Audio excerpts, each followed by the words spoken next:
Hey guys, welcome back. Another review. This time is on Motor City, starring Alan Ritchson, Shailene Woodley, and Ben Foster. Basically, this movie is like a revenge movie. You have Alan Ritchson. He is an auto worker, and he's framed by this mobster, starring Ben Foster. Framed, goes to jail, and basically, like I said, it's a movie. It's about revenge. But one thing unique about this movie is this movie only has about 5 words of dialogue. There's really no dialogue. This movie is most movies basically made for the music, the emotions, and the action. So you really have to pay attention and really watch and see all the nuances in this movie. So the movie starts out slow. It's gonna build up. It starts out slow with building up where, okay, he works, he's working, he's come out of probation. He loves his girlfriend, played by Shailene Woodley, and that it's not a spoiler that he's gonna actually marry her. Then boom, he gets raided. He gets framed by the mobster Ben Foster. Gets framed, pushed in jail, and basically he's there just to get revenge. And this movie, you really have to pay attention to everything that's in the movie that tells a story as you're watching it. So this movie's not pushed with dialogue. It's not pushed with that. This is pushed with the emotions, the music. The one thing about this movie is I like the music. The music really moves the movie along at a good, decent pace where that it gets you into it. Now, like I said, the movie does start out slow. It starts out slow where you really have to pay attention, really have to really see every little thing in the movie that that he's a Vietnam veteran. You can tell.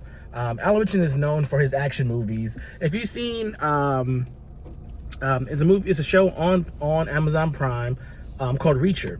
This is going to be the 3rd or 4th season, and he's fantastic. Now, Alan is really known for his action-packed movies. He's about 6'2", 6'3", big dude, action-packed, fighting, killing, stabbing, and that's what you get out of this movie.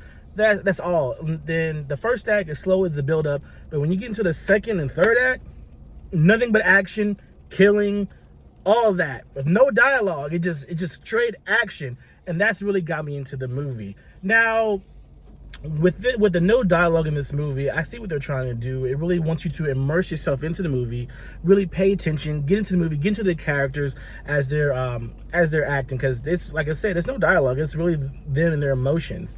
And if you hear dialogue, it's very faint. You can't hear it, or just 1 or 2 lines. Really, that's all it is. And when he gets his revenge, I like it, but I felt like at times this movie could have used a little bit of dialogue. I know what they were trying to do, but I feel like a little bit of dialogue would have pushed this movie even harder than what it was doing.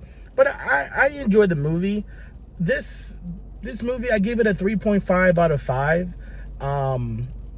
If you're a fan of Alan Ritchson, then I would go see it. If not, this movie could be a movie that you would wait until it comes on Netflix or on Prime or streaming.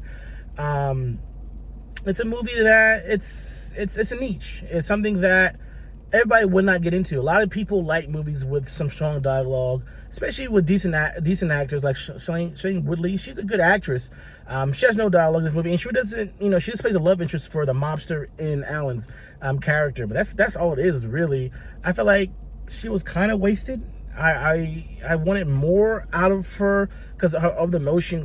She was lied to, and her fiance Alan goes to jail, and she thought he was back in drugs, and it's all that, and this brings it to that. And I feel like if it brought just a little bit of dialogue in the movie, I think it would have elevated just a little bit. But I know they were trying to do with being niche, with just letting the movie play out with the actors just emoting emotions and the music really pushing along. The editing was done right. Like I said, it starts out very slow until you get to the middle of the second act for his revenge, and he goes after the people who framed him, all that. That's when it picks up. That's when you like it. You don't care about nobody talking. That's all you want. You want action. You want killing. That's what it gives you. So, and if you like Alan Ritchson, you want an action movie, I would go see this. Just be patient until you get to that second half to really see it. And I give it a 3 out of 5. I think I'll give it a 3 out of 5. It really turned up when it was giving all the action pack, all the shooting, stabbing, fighting. That's what it bumped it up for me. But other than that, like I said, it's slow at times, slow paced, and dialogue could help us a little bit. But I'm okay. I went with my friend. He enjoyed it as well. So, have you seen Motor City starring Alan Ritchson, Shailene Woodley, Ben Foster? What you thought about it? Did you like it? You think you should have waited till streaming? Leave a comment below. Make sure you like, subscribe, and share this, guys. Until next review, which hopefully will be Spider-Man next week. I'll talk to you later. Peace.